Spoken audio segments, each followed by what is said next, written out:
आजच्या लेक्चरमध्ये आपण सप्लाय अनालिसिसचे ऑब्जेक्टिव्ह बघणार आहोत. आपण चॅप्टर ऑलरेडी डिस्कस केलेला आहे. आता आपल्याला ऑब्जेक्टिव्ह बघायचे आहे. चला सुरू करूया.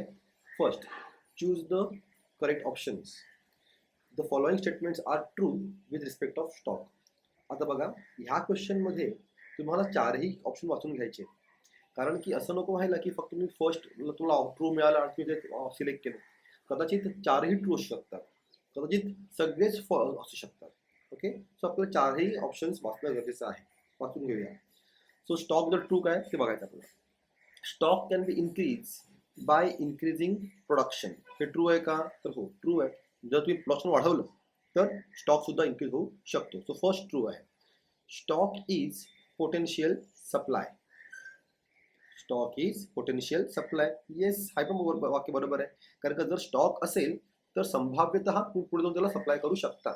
जर स्टॉक तुम्ही जास्त तयार केला, स्टॉक मेंटेन केला, तर पुढे जाऊन पोटेन्शियल म्हणजे संभाव्य, फ्युचरमध्ये in near future you can make it, तुम्ही सप्लाय तयार करू शकता. तर हे पण वाक्य ट्रू आहे. Stock is express in relation to price, time and quantity. नाही, हे वाक्य चुकीचं आहे. हे वाक्य चुकीचं आहे. स्टॉक हे कधीच प्राइस सोबत रिलेट केलं जात नाही. ओके, सो हे वाक्य रॉंग आहे. Without stock supply is not possible. Yes, हे वाक्य ट्रू आहे. So without stock supply is not possible, हे ट्रू. ह्याचा अर्थ असा होतो की आपला 1, 2 आणि 4 ट्रू आहे. सो आपला ए ऑप्शन जो आहे तो करेक्ट ऑप्शन आहे. All right, so option 1 option 2 and option 4 म्हणजे आपला ए ऑप्शन जो आहे तो करेक्ट आहे. नेक्स्ट क्वेश्चन बघूया आता. These statements are not true. आता आपल्याला फॉल्स वाली वाक्य शोधायची आहे. नॉट ट्रू मीन्स फॉल्स वाली वाक्य आपल्याला आता फाइंड आउट करायची आहे. Supply is a relative concept, हे वाक्य ट्रू आहे. आपल्याला फॉल्स वाक्य हवं आहे. सो 1 मला नको आहे. Okay, fine. Supply is created in consumption process. No no no, supply is created with the production process. त्यामुळे हे वाक्य फॉल्स आहे. नंबर 2 वाक्य फॉल्स आहे. नंतर supply is a flow concept, हे वाक्य ट्रू आहे. नॉर्मली सप्लाय एक्सेड स्टॉक, नाही नाही, हे पण फॉल्स आहे वाक्य. ठीक आहे, बघा, स्टॉकपेक्षा सप्लाय कसा वाढणार? जर का माझ्याकडे 10चा स्टॉक अवेलेबल आहे तर मी 12 सप्लाय कसे करणार शॉर्ट रनमध्ये? ठीक आहे, इथे आपण शॉर्ट रनचं बोलतोय. सो जर शॉर्ट रनमध्ये माझ्याकडे स्टॉक आहे 10 युनिट्सचा, तर मी त्यापेक्षा जास्त 12चा सप्लाय करू शकत नाही. सो सप्लाय हा नॉर्मली स्टॉकच्या वर जात नाही. सो सेकंड सेंटेन्स आणि फोर्थ सेंटेन्स रॉंग आहे. सो आपला आन्सर पाहिजे B. Okay, let's check it. Yes, so answer B is correct. Alright, समजून घ्या, इथे आपल्याला नॉट ट्रू विचारले होते, तर आपण फॉल्स वाली वाक्य पकडली, त्यांचा ऑप्शन निवडला आपण. ऑलराईट, चलो आता आपण पुढे जाऊया. Next question. Which of these factors affect supply. सप्लायमुळे ह्या सप्लाय कशामुळे अफेक्ट होतो? तर स्टेट ऑफ टेक्नॉलॉजी अफेक्ट होतो का? तर हो, होतो. येस, जर तुम्ही चांगली मशीन वापरली तर प्रोडक्शन वाढेल, प्रोडक्शन वाढला तर स्टॉक वाढेल, स्टॉकमुळे सप्लाय वाढेल. So yes, because of technology supply वाढतं. पॉलिसी, येस, बरोबर. हो, जर गव्हर्नमेंटने चांगल्या पॉलिसी इंट्रोड्यूस केल्या, जर गव्हर्नमेंटने चांगल्या पॉलिसी इंट्रोड्यूस केल्या तर प्रोड्युसर एनकरेज होतात आणि सप्लाय वाढवतात. So yes, answer is yes. Size of population, no, हा पॉईंट तर डिमांडचा पॉईंट आहे. साईज ऑफ पॉप्युलेशन डिमांडला परिणाम होतो, सप्लायला परिणाम होत नाहीये. सो मी ह्याला नाही म्हणणार आहे. 1, 2 बरोबर आहे, 3 नाही आहे. एक्सपोर्ट इम्पोर्ट, येस, ह्यामुळे आपल्याला फरक पडतो. जर का आपण जास्त एक्सपोर्ट केला माल तर आपल्याकडचा डॉमेस्टिक सप्लाय कमी होतो, आणि जर आपण इम्पोर्ट केला माल तर आपल्याकडचा डॉमेस्टिक सप्लाय वाढतो. सो इन शॉर्ट एक्सपोर्ट इम्पोर्टमुळे परिणाम होतो. सो आपल्याला 3 पॉईंट मिळाले, 1, 2 आणि 4. कुठे आहे? कुठे 1, 2, 4? सी मध्ये आहे. So C must be the answer. Correct. So C is the answer. Now next go to the next question, which is it is not an assumption of law of supply. आता आपला not म्हणजे सप्लायचं assumption नाहीये, हे मला बघायचंय.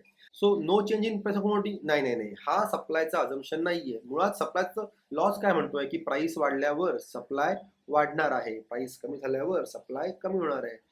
ठीक आहे, so हे अजम्पशन आहे. हे प्राइसचा पॉईंट जो आहे तो तर मेन स्टेटमेंट मध्ये वाक्य, म्हणजे हा अजम्पशन नाहीये बाळांनो. Okay, no change in transport cost, this is an assumption. Constant cost of production, this is an assumption. No change with the climatic condition, this is an assumption. So 2, 3, 4 are already assumptions of supply, assumptions of law of supply. म्हणजे 1 जो आहे हा law of सप्लायचा assumption नाहीये. तर हे माझा answer आहे only 1. 1 कुठे? ओनली 1. सो डी मध्ये आहे ओनली 1. सो आपला आन्सर पाहिजे only 1. Is it? Yes, correct. Next बघूया त्याला आता. This is statement pertaining to law of supply which is incorrect. आता आपल्याला इनकरेक्ट जो आहे स्टेटमेंट तो फाइंड आउट करायचा आहे, incorrect. Okay. The law of supply is based on certain assumption. हे ट्रू आहे वाक्य, हे वाक्य ट्रू आहे. Law introduce by Paul Samuelson. No no no. हा लॉ जो आहे सप्लायचा हा कोण इंट्रोड्यूस केलाय? प्रोफेसर अल्फ्रेड मार्शल इंट्रोड्यूस केलाय. म्हणजे हे तर फॉल्स वाक्य झालं. Number 2 is false. It explains the functional relationship between price supply. Yes, हे तर करेक्ट वाक्य आहे. आणि supply has certain exceptions. Okay, हे पण करेक्ट आहे. सो फक्त नंबर 2 जे आहे ते फॉल्स आहे. आपल्याला काय विचारतं? व्हॉट आर इनकरेक्ट, म्हणजे आपल्याला फॉल्स हवे होते. सो नंबर बी आपला आन्सर आहे. Only 2 is our answer. आता पाहूया आपण next question. These are the exceptions to the law of supply. Exception to the law of supply म्हणजे काय येतं? सप्लाय ऑफ लेबर, नंतर 4 गुड्स आहेत. ओके, तर बघूया ह्याच्यामध्ये एक्सप्लेन का. Agriculture goods is exception to law of supply. Correct आहे, कारण का बघा लॉ ऑफ सप्लाय काय म्हणतो? प्राइस वाढल्यावर सप्लाय वाढणार. पण ॲग्रो गुड्स असं होत नाही. प्राइस जरी वाढली तरी अचानक सप्लाय वाढवता येत नाही, तर टाइम लागतो. म्हणून फॉर ॲग्रो गुड्स हे लॉ ऑफ सप्लाय अप्लाय होत नाही. This is exception. Correct. Supply of labour also exception. आता बघितलं आपण की इनिशियली लॉ ऑफ सप्लाय लेबरला फॉलो होतो, पण आफ्टरवर्ड्स जेव्हा लेबर थकायला लागतो, लेबर कंटाळा करायला लागतो, तेव्हा मात्र सप्लायचा लॉ जो आहे तो लेबरला अप्लाय होत नाही. So again is an exception. Rare goods. Correct, rare goods सुद्धा लॉ ऑफ सप्लायचं एक्सेप्शन आहेत. ऑलरेडी जे गुड्स रेअर आहेत त्यांची प्राइस जरी वाढवली तरी आपण सप्लाय होऊ शकत नाही आहोत, कारण का ते ऑलरेडी रेअर गुड्स आहेत. Right, fine. पेरिशेबल गुड्स हे असे गुड्स असतात जे पटकन खराब होतात. हे सुद्धा लॉ ऑफ सप्लायचं एक्सेप्शन आहे. ह्या 4ही गुड्सला लॉ ऑफ सप्लाय लागू होत नाही, कारण चौघांची प्राइस जरी वाढली तरी सप्लाय वाढवता येत नाही. म्हणजे हे 4ही आपला आन्सर आहे. म्हणजे आपला आन्सर आहे ए, हे आपला आन्सर असलं पाहिजे. So all of this is an answer. Okay, चलो पुढे बघूया आता. Next, following are the components of total cost. Now first thing समजून घ्या, टोटल कॉस्ट म्हणजे काय. जितके फॅक्टर्स ऑफ प्रोडक्शन आपण इंट्रोड्यूस केले, जितके फॅक्टर प्रोडक्शन आपण यूज केले इन द प्रोडक्शन प्रोसेस, त्या सगळ्या फॅक्टरची जेव्हा ॲडिशन करतो आपण त्याला म्हणतात फिक्स्ड कॉस्ट, त्याला म्हणतात टोटल कॉस्ट. यामध्ये परत 2 कंपोनंट आहेत, फिक्स्ड कॉस्ट आणि variable cost. All right, fixed cost and variable cost. Fixed cost आणि व्हेरिएबल कॉस्टला ऍड केल्यावर सुद्धा आपल्याला मिळते टोटल कॉस्ट. ऑलराईट, सो आता बघूया आपण त्यांनी काय आपल्याला. Following are the components of total cost. So fixed cost, yes fixed cost आपल्याला हवं आहे. दुसरं काय आपल्याला हवं आहे? Variable cost. Marginal cost, average cost हे युनिट कॉस्ट आहे. These are unit cost. ते आपण टोटल कॉस्टमध्ये बघत आहे. टोटल कॉस्ट काढल्यानंतर आपण शोधतो आपण ते. ओके, लक्षात घ्या. आधी आपण शोधली फिक्स्ड कॉस्ट, प्लस केलं व्हेरिएबल कॉस्ट, आपल्याला मिळाली टोटल कॉस्ट. त्याच्यानंतर तुम्ही फाइंड करू शकता मार्जिनल कॉस्ट आणि average cost. So fixed cost आणि variable cost are the components of total cost. So answer 1-3 कुठे आहे? 1-3 सी मध्ये आन्सर आहे. सो 1-3 हे आपलं आन्सर आहे. ओके, पुढे जाऊया. Number 8, following is correct in respect of total revenue. आता रेव्हेन्यू म्हणजे काय? कंपनीने, एखाद्या फर्मने माल विकून जेवढे पैसे कमवले, जेवढे पैसे अर्न केले त्याला म्हणतात revenue, total revenue.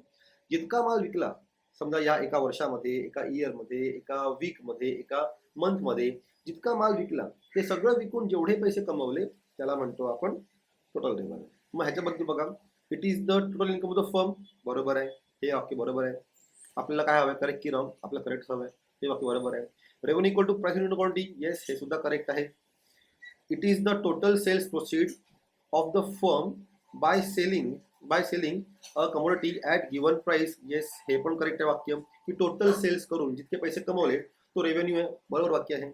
Total revenue is, इथे इक्वल टू पाहिजे, is equal to TRN minus TR minus N नाही, हे वाक्य मार्जिनल रेव्हेन्यूचं आहे. हा जो फॉर्म्युला आहे हा आहे अबाउट मार्जिनल रेव्हेन्यू. सो हा फॉर्म्युला रॉंग आहे. आपल्याला फक्त करेक्ट ठेवायचं ना, म्हणजे 1 2 3 कुठे 1 2 3 बी मध्ये आहे.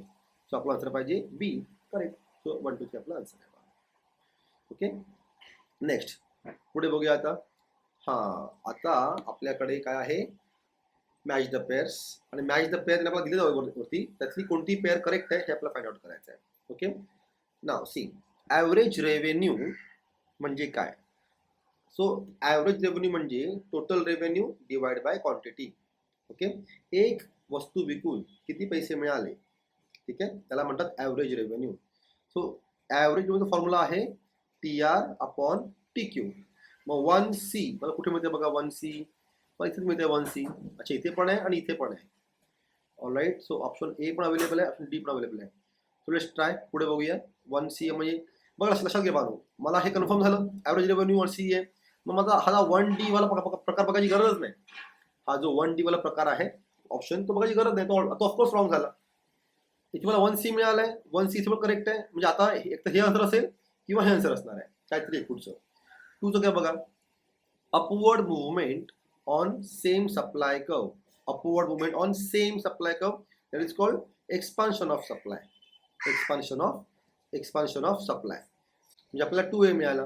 म्हणजे 1C आणि 2 आपल्याला कुठे मिळतोय, इथेच मिळतोय. म्हणजे हे आपला आन्सर आहे, डी आपला आन्सर असणार आहे. सो आपल्या याच्यामध्ये लिहायचं D is the answer. Means fourth option is our answer. All right. चला आता पुढे बघूया आपण next question set. Again select the correct answer and rewrite the sentence. Fine. When supply curve is upward sloping its slope is. लक्षात घ्या, जेव्हा कोणत्याही डायग्रामचा हा कर्व अपवर्ड असतो, लेफ्ट टू राईट अपवर्ड असतो, त्याला म्हणतात positive slope. Fine. So supply curve जो असतो तो कसा असतो, पॉझिटिव्ह स्लोपचा असतो. सो अपवर्ड स्लोपिंग म्हणजेच पॉझिटिव्ह स्लोप. जर तो असता downward sloping like demand curve, तर तो असता निगेटिव्ह स्लोपिंग. फाईन. ओके. आपला कोणता सप्लाय कर्व कसा आहे बघा, अपवर्ड स्लोपिंग आहे. आन्सर पाहिजे आपलं positive slope. Okay, very good. चलो नेक्स्ट चलो. An upward movement along the same supply curve shows. Upward movement along the same supply curve. Now see, upward movement चा अर्थ काय होतो बघा, की जो सप्लाय कर्व आपला आहे त्याच्यावरच पॉइंट मूव्ह झालाय. नवीन कर्व बनलेला नाहीये, त्यावरच मूव्ह झालेला आहे.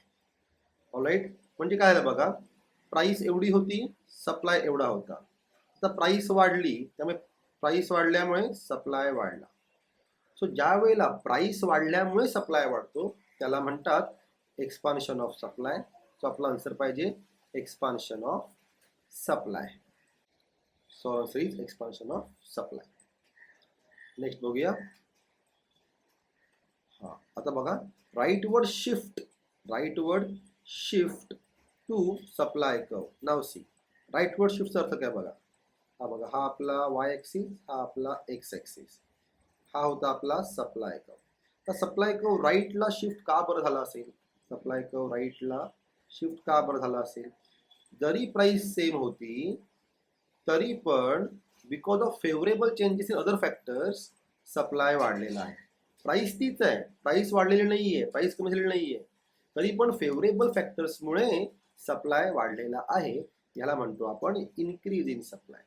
So whenever more quantities are supplied than before due to favourable changes in other factor, it is called as increase in supply. So गानो आपला आन्सर आहे इन्क्रीज इन सप्लाय. ऑलराईट, ठीक आहे. चलो, आपण हे सगळं चॅप्टरमध्ये ऑलरेडी डिस्कस केलेलं आहे. ठीक आहे. सो चॅप्टरच्या डिस्कशन नंतर आपण रिव्हिजन करण्याकरता पण मी फास्टच चाललोय, बघूया काय होतं. चला हे ट्राय करूया आता. Other factors remaining constant, less quantity is supplied. Less quantity supplied due to fall in price. बघा तरी क्लिक केलंय की सप्लाय कमी झालाय due to fall in price. बघा हा आपला सप्लाय कर्व आहे, ही आपली होती ओरिजिनल पोझिशन. फाईन. आता प्राइस कमी झाली, त्यामुळे सप्लाय सुद्धा कमी झाला. ऑलराईट. इथे अदर फॅक्टर कॉन्स्टंट आहे, प्राइसमुळे सप्लाय कमी झालेला आहे. ज्या वेळेला प्राइसमुळे सप्लाय कमी होतो त्याला म्हणतात contraction in supply. Alright. So आपला आन्सर काय असला पाहिजे, contraction in supply. Okay. Now next बघूया. Net addition made to total revenue by selling and extra unit. लक्षात घ्या, हा जो आवडतो ना एक्स्ट्रा युनिट, त्याचा अर्थ आहे मार्जिनल. एक्स्ट्राचा अर्थ मुळात आहे मार्जिनल. मग एकदा हे आन्सर येईल किंवा हे येईल, मार्जिनल. आपल्याला काय म्हटलंय अबाउट रेव्हेन्यू की कॉस्ट, आपला रेव्हेन्यू म्हटलंय. सो आपला आन्सर असला पाहिजे marginal revenue. So our answer is option B, that is marginal revenue. Okay. चलो. Dash can be defined as a sum total quantity of commodity produced म्हणजे काय बाळांनो, आउटपुट. प्रोड्यूस असा असतो output. Produced in total given period of time in the economy is called as output. आता इथे वाक्य बघा, त्याने म्हटलंय प्रोड्युस्ड, इथे वर्ड आहे प्रोड्युस्ड. ओके, तो वर्ड आहे आउटपुट साठी. तो आपला आन्सर असणार आहे टोटल आउटपुट.